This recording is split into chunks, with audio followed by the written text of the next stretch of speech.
என் ஆண்மைக்கு உயிர் தந்தவள் நீயடி. பாகம் 26. மோகன் கையில் இருந்த பழைய மருத்துவ பதிவை பார்த்தபடி நிலா அப்படியே நின்றாள். அவளால் ஒரு வார்த்தையும் பேச முடியவில்லை. குழந்தையை காணவில்லை. அந்த 4 வார்த்தைகள் தான் அவளுடைய மனதில் மீண்டும் மீண்டும் ஓடிக்கொண்டிருந்தது. ஆதவன் அவள் அருகில் சென்று மெதுவாக அவளுடைய கையை பிடித்தான். நிலா, என்ன நடந்தாலும் நீ தனியா இல்ல.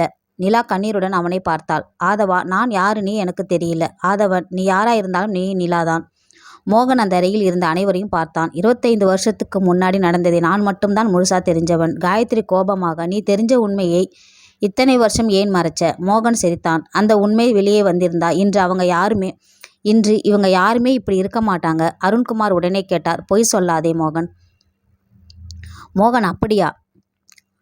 அப்போ அந்த இரவு நீ எடுத்த முடிவை இவங்க முன்னாடியே சொல்லு. அருண்குமார் அமைதியாகிவிட்டார். நிலா அதிர்ச்சியுடன் அவரை பார்த்தாள். என்ன முடிவு? மோகன் தனது பையில் இருந்து இன்னொரு புகைப்படத்தை எடுத்தான். அதில் மருத்துவமனையின் வெளியே நின்றிருந்த ஒரு கார் தெரிந்தது. அந்த காரின் அருகில் அருண்குமார். அவருடைய கையில் ஒரு குழந்தை. நிலா புகைப்படத்தை பார்த்ததும் அதிர்ச்சி அடைந்தாள். இந்த குழந்தை யாரு? அருண்குமார் பதில் சொல்லவில்லை. ஆதவன் புகைப்படத்தை பார்த்தான். அப்பா, அந்த குழந்தை? மோகன் இடையில் சொன்னான். ஆதவன், இல்லை. அறையில் மீண்டும் அமைதி. மோகன் மெதுவாக சொன்னான். அது நிலா. காயத்ரி அதிர்ச்சியில் மோகனை பார்த்தாள். நீ பொய் சொல்ற.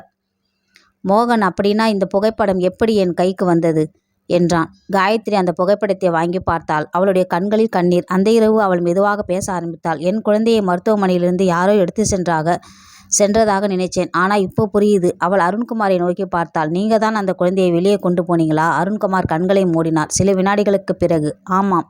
நிலா அதிர்ச்சியில் ஒரு அடி பின்னால் சென்றாள். ஆதவன் உடனே கேட்டான். ஏன் அப்பா? அருண்குமார், அந்த நேரத்தில் உன் உயிருக்கும் நிலாவின் உயிருக்கும் ஆபத்து இருந்தது. மோகன் அந்த குழந்தையை பயன்படுத்தி நம்ம குடும்பத்தையே அழிக்க பார்த்தான். மோகன் கோபமாக, என்னை மட்டும் குற்றவாளியா காட்டாதே.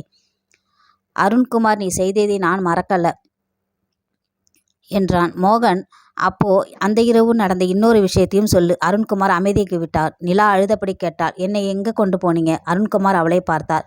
உன்னை ஒரு பாதுகாப்பான குடும்பத்திடம் ஒப்படைத்தேன். நிலா, அதுதான் என் குடும்பமா? அருண்குமார் தலையசைத்தார். ஆமாம். நிலா, அப்போ என் அம்மா காயத்ரி என்னை தேடிக்கிட்டு இருந்தது உங்களுக்கு தெரியுமா? அருண்குமார் பதில் சொல்ல முடியாமல் நின்றார். காயத்ரி கண்ணீருடன், என் குழந்தை உயிரோடு இருந்தும் நான் அவளை இழந்துட்டேன்னு நினைச்சு வாழ்ந்தேன். அப்போது தேவிகா ஒரு புதிய ஆவணத்தை எடுத்தார். இன்னும் ஒரு விஷயம் இருக்கு. அனைவரும் அவளை பார்த்தனர். தேவிகா அந்த ஆவணத்தை ஆதவனிடம் கொடுத்தார். அது இந்த இரவு மருத்துவமனையில் பதிவு செய்யப்பட்ட கடைசி ஆவணம். ஆதவன் அதை திறந்தான். அதில் 2 பெயர்கள் இருந்தன. ஆதவன் உயிருடன், நிலா பாதுகாப்பாக மாற்றப்பட்டது. அதன் கீழே ஒரு பெயர், விக்ரம். ஆதவன் அதிர்ச்சி அடைந்தான். விக்ரம் இன்னும் உயிரோடு இருக்காரா? தேவிகா மெதுவாக, ஆமாம். மோகனின் முகத்தில் பதற்றம் தெரிந்தது. நிலா அதை கவனித்தாள். விக்ரம் யார்? மோகன் உடனே வெளியே செல்ல முயன்றான். ஆதவன் அவனை தடுத்தான். நீ எங்க போற? மோகன் கோபமாக, என்னை விடு. ஆதவன், விக்ரம் யாருன்னு சொல்லாம நீ இங்கிருந்து போக முடியாது. மோகன் சில நொடிகள் அமைதியாக இருந்தான். பிறகு மெதுவாக சொன்னான். விக்ரம். அவன் நிலாவை பார்த்தான். உன்னை 25 வருஷமா தேடிக்கிட்டு இருக்கிற ஒரே மனிதன். நிலாவின் முகம் மாறியது. அந்த நேரத்தில் அவளுடைய மொபைலுக்கு ஒரு மெசேஜ் வந்தது. அதில் ஒரே ஒரு வரி, நிலா, உன் உண்மையான அப்பாவை பார்க்க தயாரா? நிலா அதிர்ச்சியுடன் அந்த மெசேஜை பார்த்தாள். நிலாவின் மொபைலில் வந்த அந்த மெசேஜை பார்த்ததும் அவள் உறைந்து நின்றாள். நிலா, உன் உண்மையான அப்பாவை பார்க்க தயாரா? ஆதவன் அவள் அருகில் வந்து அந்த மெசேஜை பார்த்தான். இந்த மெசேஜ் யாரிடமிருந்து வந்திருக்கு? நிலா திரையை பார்த்தாள். Unknown number. காயத்ரி பதற்றத்துடன் கேட்டார். என்ன ஆச்சு? நிலா மொபைலை அவளிடம் கொடுத்தாள். மெசேஜை படித்ததும் காயத்ரியின் முகம் மாறியது. இந்த நம்பரை நான் மறக்கவே மாட்டேன். ஆதவன், யாருடைய நம்பர்? காயத்ரி மெதுவாக சொன்னால். விக்ரமுடையது. மோகன் உடனே கோபமடைந்தான். அவனை நம்பாதீங்க. ஆதவன் அவனை பார்த்தான். நீ அவனை பற்றி இவ்வளவு பயப்படுறது ஏன்? மோகன் அமைதியாக இருந்தான். தேவிகா மெதுவாக சொன்னார். விக்ரம் சாதாரணமானவன் இல்லை. 25 வருடங்களுக்கு முன்னாடி நடந்த எல்லா சம்பவங்களுக்கும் அவனுக்கும் தொடர்பு இருக்கு. நிலா, அப்போ என் அப்பாவுக்கும் அவனுக்கும் என்ன தொடர்பு? தேவிகா, அதை நீங்களே அவனிடம் கேட்க வேண்டிய நேரம் வந்துடுச்சு. அதே நேரத்தில் நிலாவின் மொபைலுக்கு இன்னொரு மெசேஜ் வந்தது. பழைய கோயிலுக்கு வா, தனியாக வர வேண்டாம். ஆதவனை கூட்டி கொண்டு வா. ஆதவன் அதை வாசித்தான். நாம போகலாம். காயத்ரி உடனே தடுத்தார். வேண்டாம், அது ஆபத்தான இடம். ஆதவன், நாம் உண்மையை தெரிஞ்சுக்கணும். நிலாவும் தலையசைத்தாள். இத்தனை வருடம் என்ன நடந்ததுன்னு தெரியாம நான் வாழ்ந்துட்டேன். இனிமேல் ஓட விரும்பல. காயத்ரி அவளை பார்த்து அமைதியாகிவிட்டார். சில நேரத்திற்கு பிறகு ஆதவனும் நிலாவும் பழைய கோயிலுக்கு சென்றனர். கோயில் சுற்றிலும் அமைதி. அவர்கள் உள்ளே சென்றபோது ஒரு முதியவர் அவர்களை நோக்கி வந்தார். அவருடைய கையில் ஒரு பழைய கோப்பு. நிலா, ஆமாம். அவர் கோப்பை அவளிடம் கொடுத்தார். இது உனக்காகத்தான். ஆதவன், விக்ரம் எங்கே?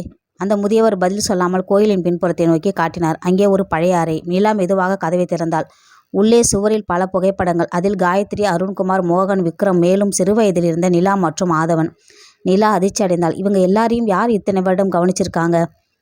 ஆதவன் ஒரு புகைப்படத்தை எடுத்தான். அதன் பின்புறத்தில் எழுதப்பட்டிருந்தது, அவர்கள் இருவரையும் பாதுகாக்க வேண்டும். அப்போது பின்னால் இருந்து ஒரு குரல், அதனால்தான் உன்னை இத்தனை வருடம் தொலைவில் வைத்தேன். நிலாவும் ஆதவனும் திரும்பி பார்த்தனர். வாசலில் ஒருவர் நின்றிருந்தார், விக்ரம். நிலா அவனை பார்த்ததும் திகைத்தாள். விக்ரம் மெதுவாக முன்னால் வந்தார். அவர் கையில் இருந்த பழைய புகைப்படத்தை நிலாவிடம் நீட்டினார். அதில் காயத்ரி, விக்ரம், குழந்தை நிலா. நிலாவின் கண்களில் கண்ணீர். நீங்க என் அப்பாவா? விக்ரம் சில நொடிகள் அமைதியாக இருந்தார். பிறகு ஆமாம். நிலா அதிர்ச்சியில் அந்த புகைப்படத்தை பார்த்து கொண்டிருந்தாள். ஆதவன் அமைதியாக நின்றான். விக்ரம் தொடர்ந்து சொன்னார், ஆனா உன்னை உன் அம்மாவிடமிருந்து பிரித்தது நான் இல்லை. அதைத் தொடர்ந்து அவர் ஒரு பெயரை சொல்ல போகும் நேரத்தில் திடீரென வெளியே ஒரு சத்தம் கேட்டது. விக்ரம் உடனே கதவை மூடினார். அவன் நம்மை கண்டுபிடிச்சிட்டான். ஆதவன் யாரு? விக்ரம் பதில் சொல்லவில்லை. வெளியில் இருந்து மோகனின் குரல் கேட்டது. விக்ரம், இப்போ எல்லாம் முடிஞ்சிடும். நிலா அதிர்ச்சியுடன் விக்ரமை பார்த்தாள். விக்ரம் கதவை பூட்டியபடி வெளியே நின்றிருந்த மோகனின் குரலை கேட்டுக்கொண்டிருந்தான். நிலா பதற்றமாக கேட்டாள், மோகன் இங்கே எப்படி வந்தான்? விக்ரம், அவன் நம்மை பின்தொடங்கியிருக்கிறான். ஆதவன் கதவை நோக்கி நடந்தான். நான் அவனை எதிர்கொள்கிறேன். விக்ரம் உடனே தடுத்தார். வேண்டாம் மாதவா, மோகன் இப்போ உண்மையை மறைக்க எதையும் செய்ய தயங்க மாட்டான். வெளியில் இருந்து மோகன் மீண்டும் கத்தினான். விக்ரம், கதவை திற. 25 வருஷமா நீ மறைச்ச உண்மை இனிமேல் உன்னை காப்பாத்தாது. விக்ரம் அமைதியாக இருந்தார். நிலா அவரை பார்த்தாள்.